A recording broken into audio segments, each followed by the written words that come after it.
Look at them. Three identical faces staring back at you with eyes that have seen things no 18-year-old should even imagine.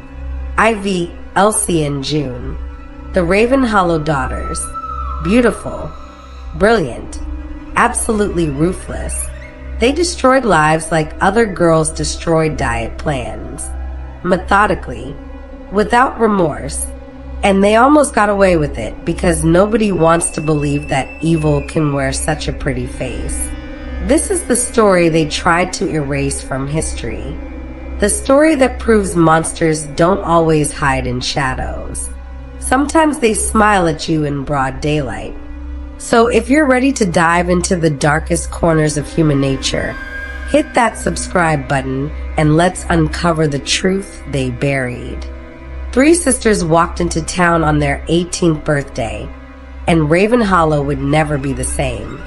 Ivy, Elsie, and June looked like angels dropped from heaven itself.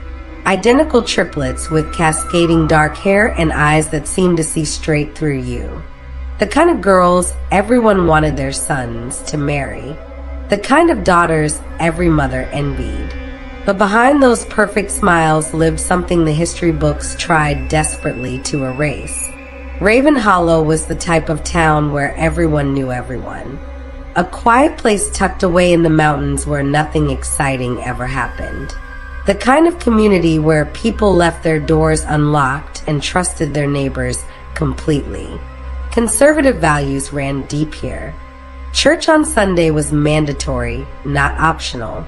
Gossip spread faster than wildfire, and reputation meant everything. The sisters grew up in the old Victorian house on Maple Street. Their parents were respected members of the community. Their father taught at the local school. Their mother organized charity events at the church. From the outside, they were the perfect family. The triplets wore matching dresses until they turned 16.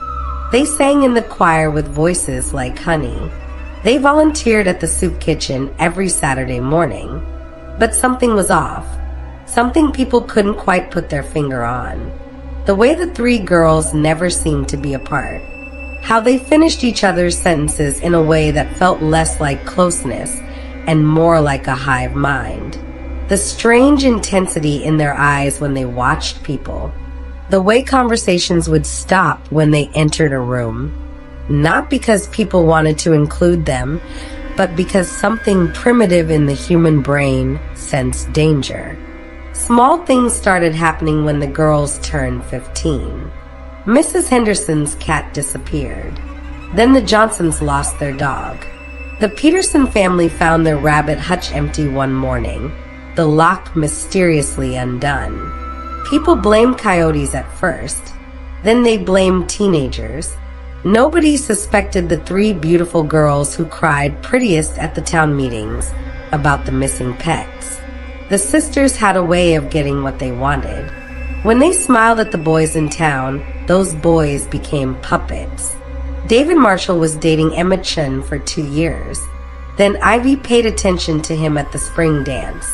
Within a week, Emma found herself alone, her reputation in tatters from rumors nobody could trace back to their source. David dated Ivy for exactly 3 weeks before she grew bored. He dropped out of school 6 months later, never quite recovering from whatever happened during those 21 days. This pattern repeated itself over and over. A boy would catch the attention of one sister. He would be pulled into their orbit, dazzled by the attention.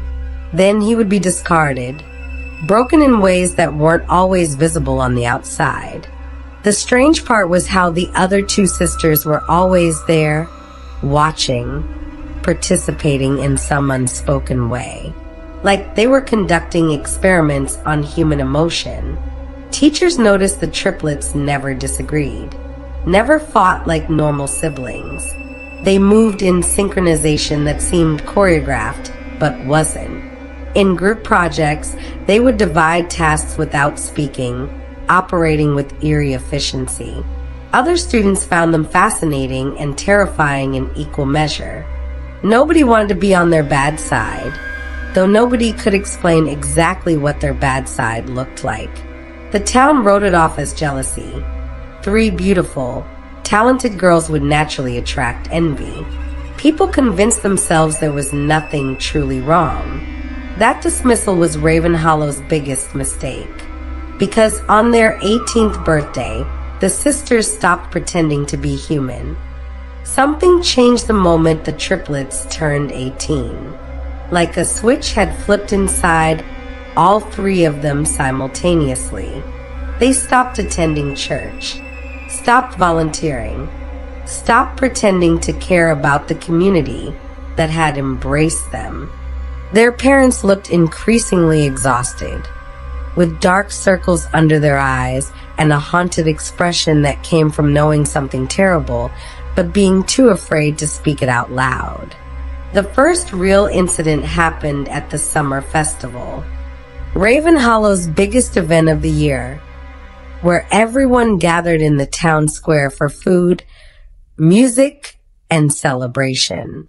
The sisters arrived wearing matching white dresses that made them look innocent and pure. They separated into the crowd like wolves picking their prey. Sarah Mitchell was the most popular girl in school. Beautiful, kind, genuinely good in a way that made people feel better just being around her. She was engaged to Thomas, her high school sweetheart. Everyone loved Sarah, which meant the sisters hated her. Nobody saw exactly what happened. One moment, Sarah was laughing with friends by the lemonade stand. The next moment, she was screaming, her dress soaked in red liquid. Not blood, just punch. But her reaction suggested something far worse had occurred. She couldn't explain what the sisters had whispered to her. She refused to repeat the words. But Sarah Mitchell left town 3 days later and never returned. Thomas found a note that made him sob uncontrollably, though he burned it before anyone could read the contents. The police questioned the triplets. All 3 sat in the station with identical expressions of confused innocence.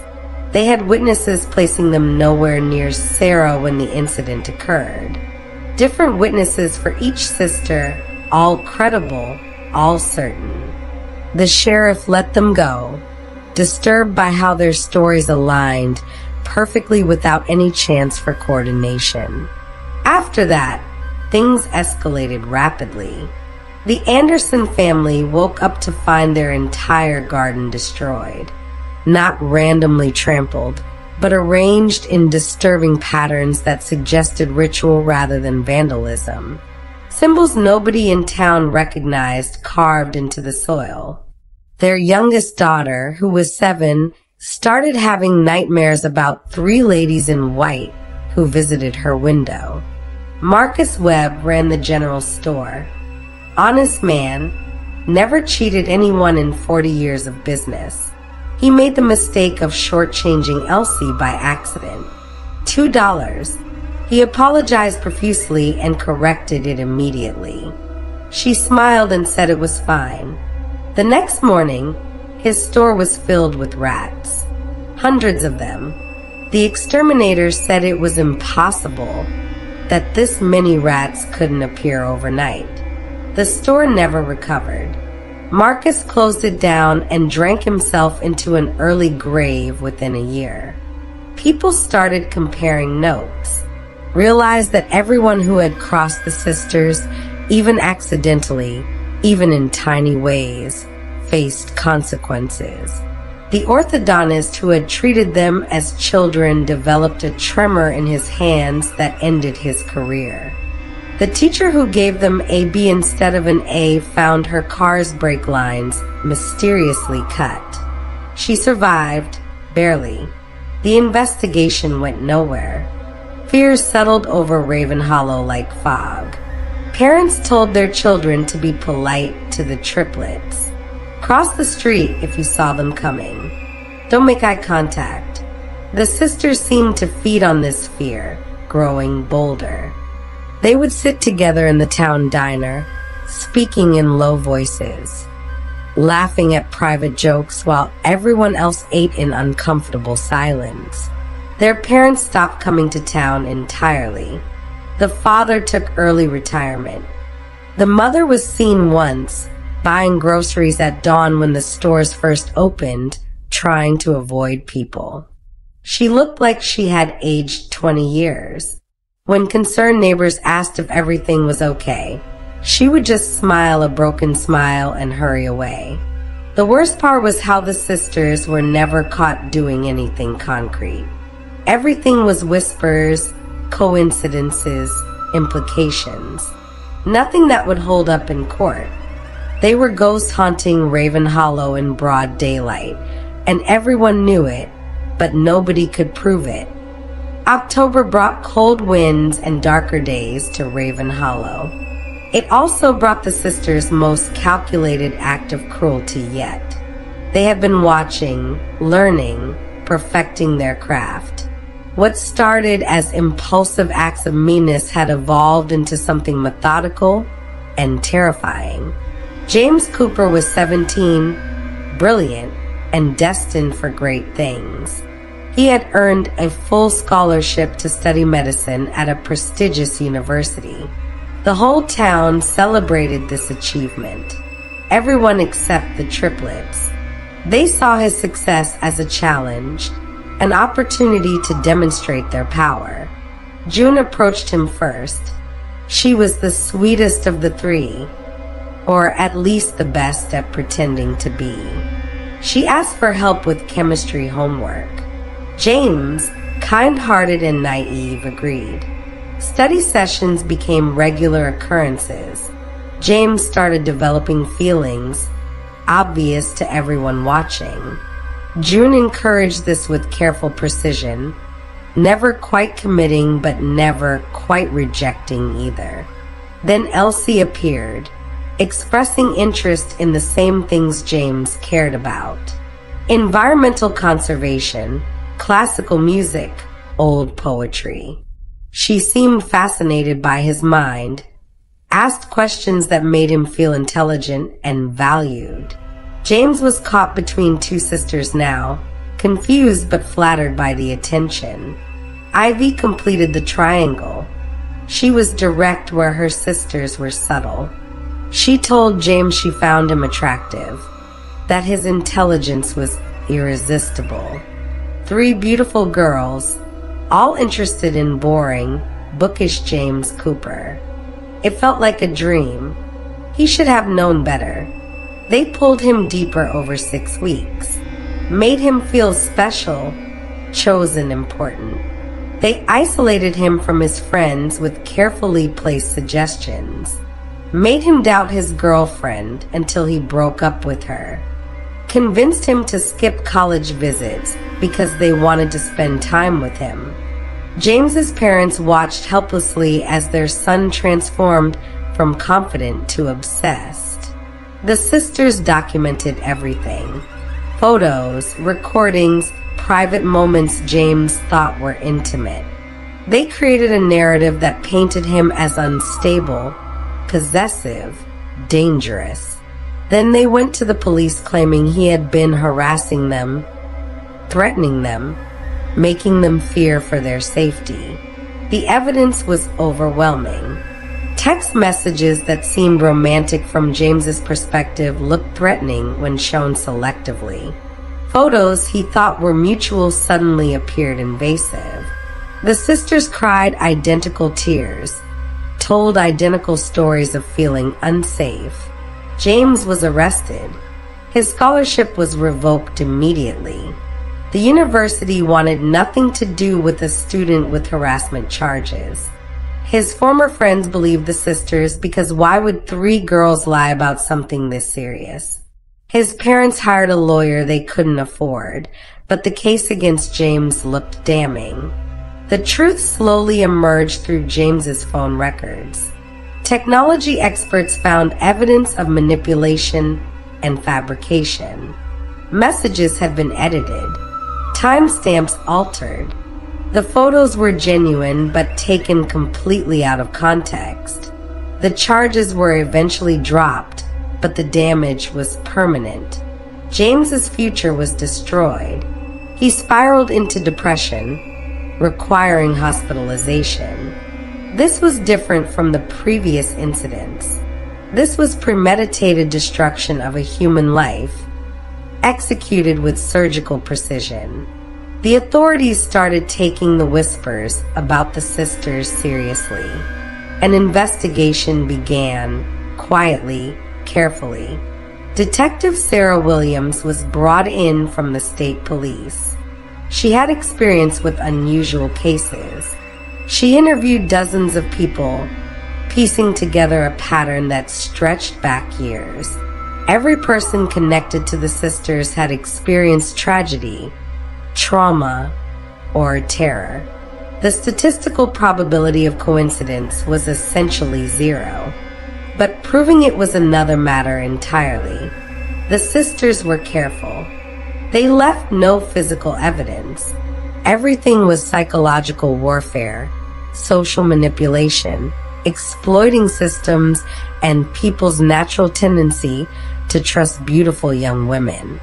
They weaponized their appearance and society's expectations. The detective noticed something else. The three girls were never separate.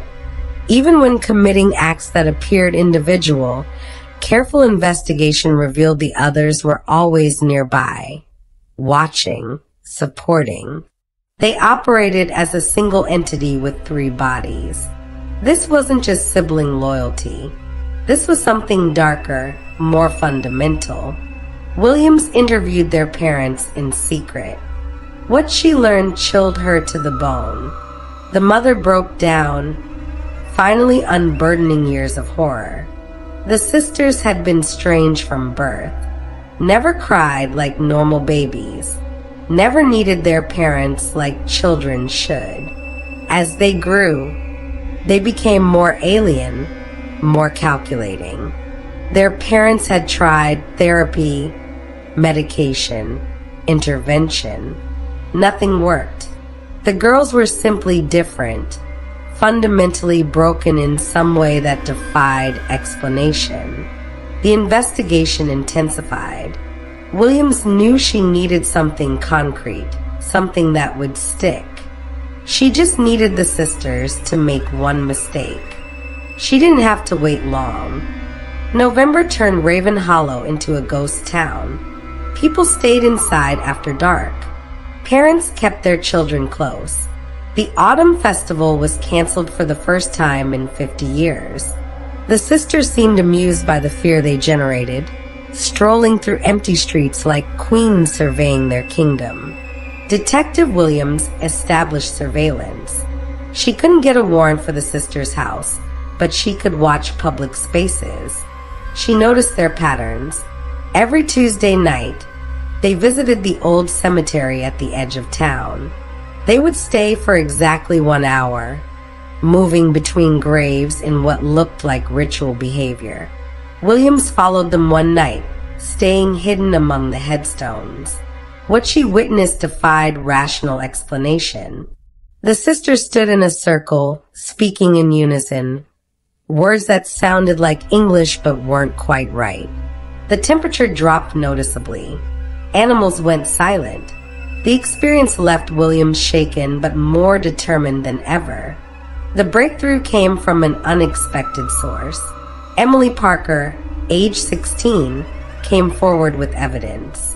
She had been documenting the sisters for months, suspicious after her older brother became one of their victims. Emily was smart, careful, and motivated by protective fury. She had videos, dozens of them, the sisters planning their attacks, laughing about their victims, discussing strategies for manipulation with chilling casualness.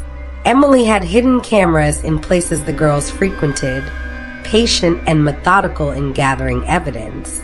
The recordings were disturbing, not because they showed obvious crimes, but because they revealed the complete absence of empathy. The sisters discussed destroying lives the way normal people discuss grocery shopping. Clinical, detached. They referred to people as experiments, as toys, as things to be broken for entertainment. One conversation stood out. Ivy describing how they had driven a former teacher to attempt suicide. Elsie laughing about a family they had terrorized until they left town. June planning their next victim with careful consideration of maximum psychological damage. All of this delivered in calm, measured tones while braiding each other's hair. Williams had her evidence. She brought it to the district attorney. Warrants were issued for harassment, stalking, conspiracy to commit assault, and a dozen other charges.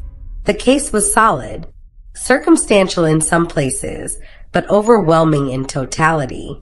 The arrest happened on a Tuesday morning. Police surrounded the Victorian house on Maple Street. The sisters came out calmly, almost expectantly. They didn't resist. They didn't protest. They simply smiled those identical smiles and walked to the police cars as if they had been waiting for this moment. Their parents watched from the window, faces showing relief mixed with grief. They loved their daughters despite everything. That's what made it tragic. These girls were born wrong, made wrong, and nobody could fix them. The trial became a media sensation.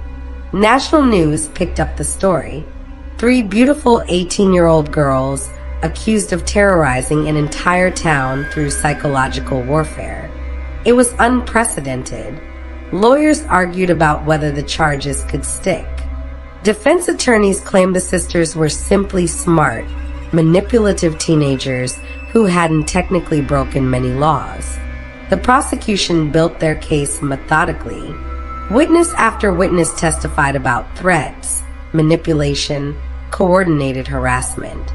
Mental health experts described the sisters as displaying severe antisocial personality disorder, lack of empathy, predatory behavior. The videos Emily provided were played in court, showing the cold calculation behind every action.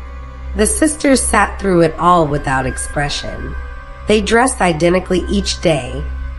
3 mirror images of innocence betrayed. They never testified.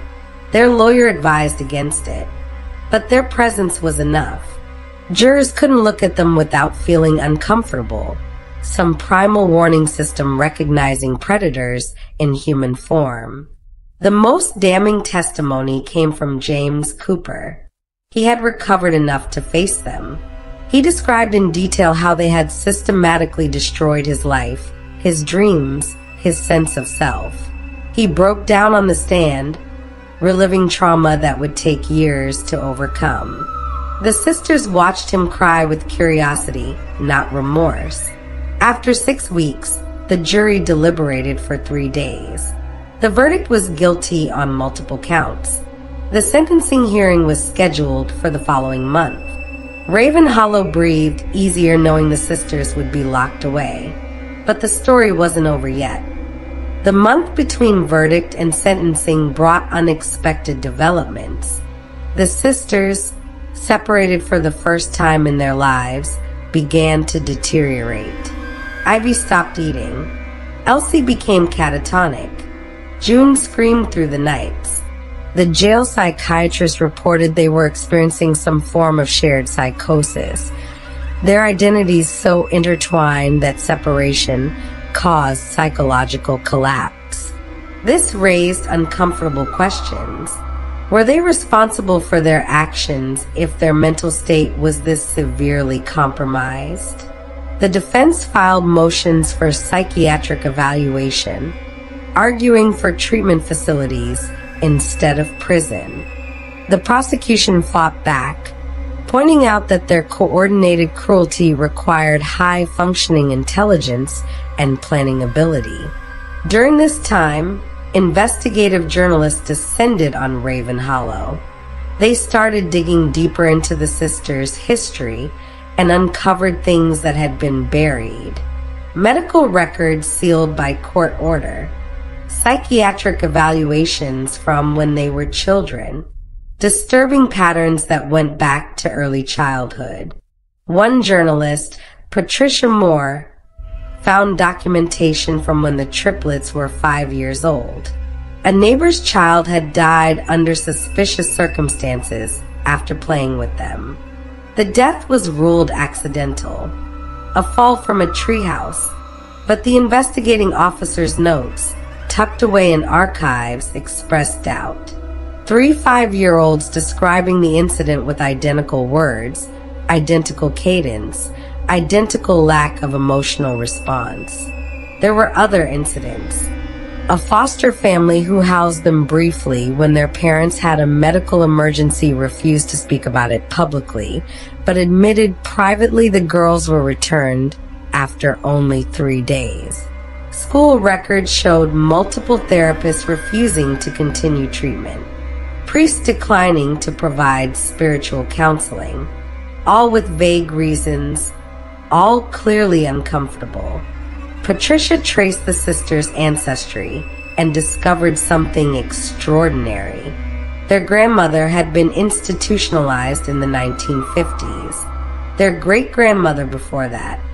The family history was littered with women described as dangerous, manipulative, wrong. Some genetic predisposition to this specific kind of evil seemed to run through the maternal line. The most shocking discovery came from university researchers studying criminal psychology. They wanted to examine the sisters as a unique case of shared psychopathy. Brain scans revealed something unprecedented. The triplets' brains showed unusual synchronization, neural patterns that mirrored each other in ways that shouldn't be possible.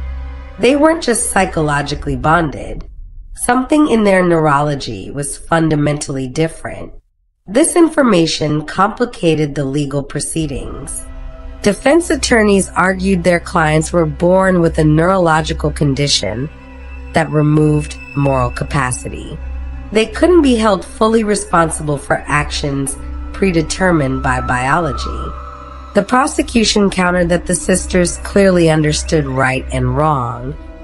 They simply chose wrong deliberately and repeatedly. Meanwhile, Raven Hollow was trying to heal. Support groups formed for the victims. Families began talking openly about what they had endured. The silence that protected the sisters was finally broken. People realized how many lives had been damaged, how deep the trauma ran. James Cooper started a foundation to help other victims of psychological abuse. Sarah Mitchell returned to town for the first time, ready to confront what had driven her away. Others found strength in community, in shared experience, in knowing they weren't alone. The sisters' parents gave a single interview. They described the agony of raising children they loved but feared, of trying everything possible to help daughters who couldn't be helped, of the guilt and shame and horrible knowledge that their children were monsters. The father cried openly, saying they had failed as parents but didn't know what they could have done differently. Patricia Moore's investigation revealed that town authorities had known something was wrong for years. There had been reports, complaints, warnings, but the town's reputation mattered more than protecting people. Officials had actively suppressed information, hoping the problem would resolve itself or at least not become public knowledge. This institutional failure enabled the sisters to operate freely. The sentencing hearing finally arrived. The courtroom was packed. Victims, reporters, curious onlookers, all wanting to see justice served. The judge listened to testimony from both sides. Mental health experts debated capacity and responsibility. Victims demanded accountability. The sisters sat silently, reunited for the first time in weeks, immediately reverting to their synchronized behavior. The judge took 2 days to make her decision. When she returned, her expression was grave. The judge sentenced each sister to 15 years in a psychiatric facility with potential for extended commitment based on evaluation. Not the prison time many victims wanted, but recognition that something beyond ordinary criminality was at work. They would be separated, treated individually, monitored constantly. The goal was treatment, but realistically, the goal was containment. The sisters showed no reaction to the sentence. No relief, no disappointment, nothing. They were escorted out separately, each to different facilities across the state. For the first time in 18 years, Ivy, Elsie, and June were truly alone. Raven Hollow wanted to forget.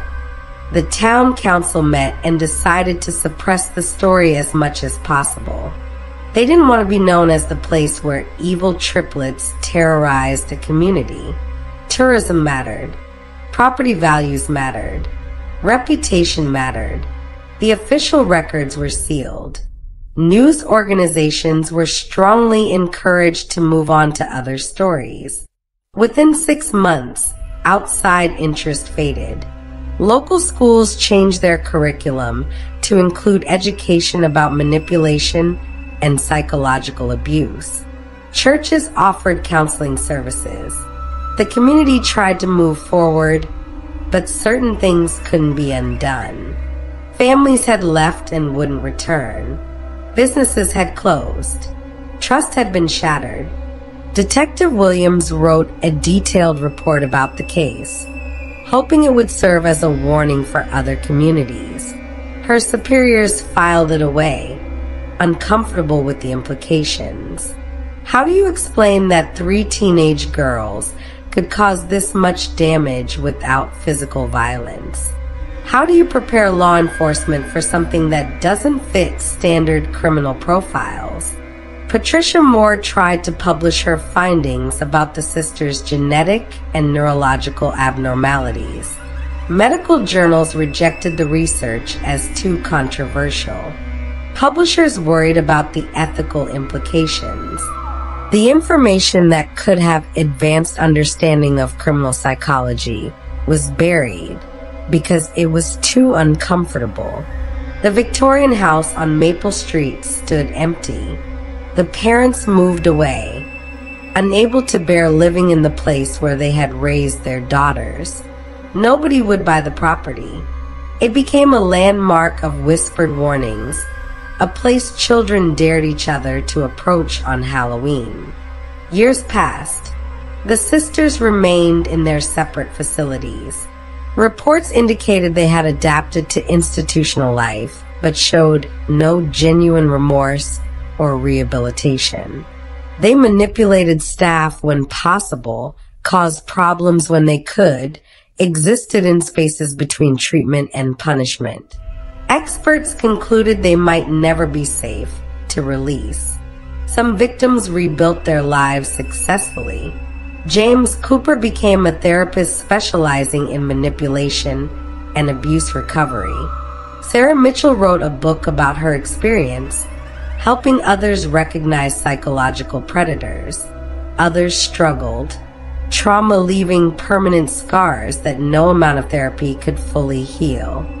The truth about the Raven Hollow daughters became legend rather than history. Stories told in hushed voices about what happens when evil wears a beautiful face. Warnings about trusting appearances. Reminders that monsters don't always look like monsters. And here's what makes this story truly disturbing. How many other cases like this exist? How many communities have suppressed similar stories to protect their image? How many charming, intelligent predators operate freely because they don't fit our expectations of what danger looks like? The Raven Hollow daughters were too evil for the history books because acknowledging them means acknowledging uncomfortable truths. That evil can be born, not just made. That some people lack the fundamental capacity for empathy. That our justice system isn't designed to handle psychological terrorism.